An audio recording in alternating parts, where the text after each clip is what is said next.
Hi there, YouTubers. As some of you no doubt will be aware, made a video response to a guy called Ali on the subject of Islam and some claims that he'd made, some dusty stuff about, the argument from design and Pascal's wager and all, the usual kind of fairly banal stuff. So I kind of made the video, and my God, the response I got was not from him. I haven't heard a peep from him, but I don't know, he's wingmen or something. The flying monkeys of fundamentalism, of Islamic fundamentalism, sort of descended on the thread. And I spent a very interesting week arguing with people, and nothing too sort of intellectually demanding, but just sheer enthusiasm. Wow, well done, lads.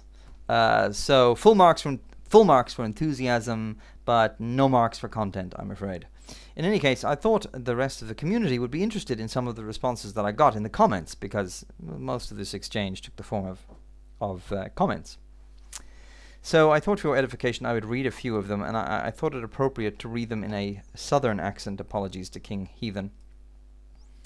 And so I'm going to do that. Now, one chap in particular really got on my case. Now, I'm going to do myself in a snooty English accent, because I think that's probably appropriate, because I can be a bit of an arrogant prick. And we'll do the other person in a southern accent. We'll see how that goes. So this person, Neslihin Sultan, quotes from the Quran.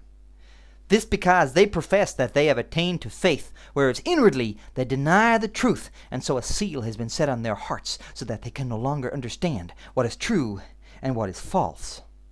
And so I responded, so God has designed me to reject this religious twaddle. He is also going to burn me in hell for this design flaw.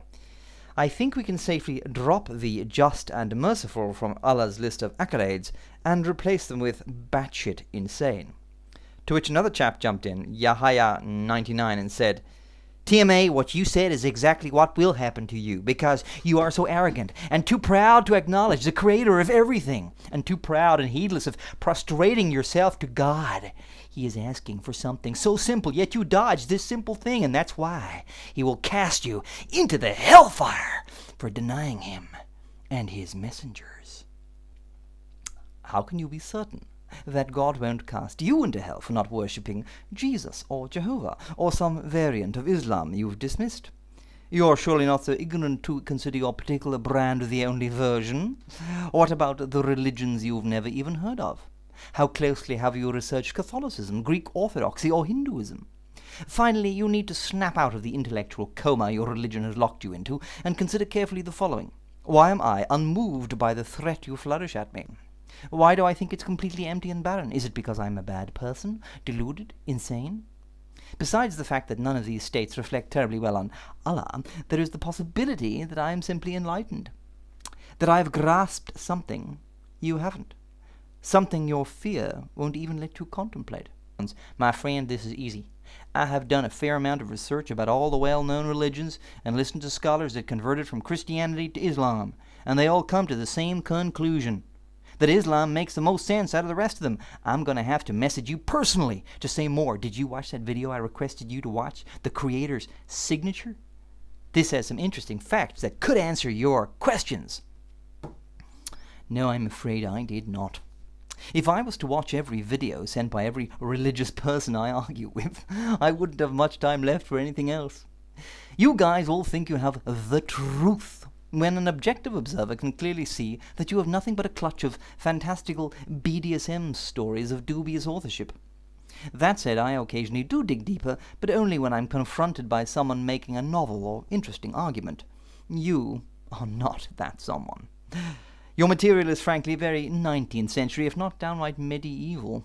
Par for the course for Muslims, though. It is fascinating that those with the most simplistic and inadequate arguments are the ones most convinced of their own case. Hell indeed. I have done my part and tried to convey the truth. It is more than obvious that God himself has locked up your heart, ears and eyes and brains from understanding the truth. Brains? Thanks. Nothing will work on you, so I'm not gonna bother anymore. Whether you want to accept it or not, Islam will grow and prevail. You can laugh now, but the time will soon come. That may well be true, but it's still nonsense. Compelling nonsense for the poorly educated or those lacking critical thinking skills, perhaps. See you in the afterlife? Not. Let's see you try to escape from death when it comes to you with no warning. That's when you will regret every second you have lived on this earth. Ha ha ha! Laugh all you want and mock me and all Muslims. All you want, you will get what you deserve soon enough. Enjoy the rest of your life. Peace.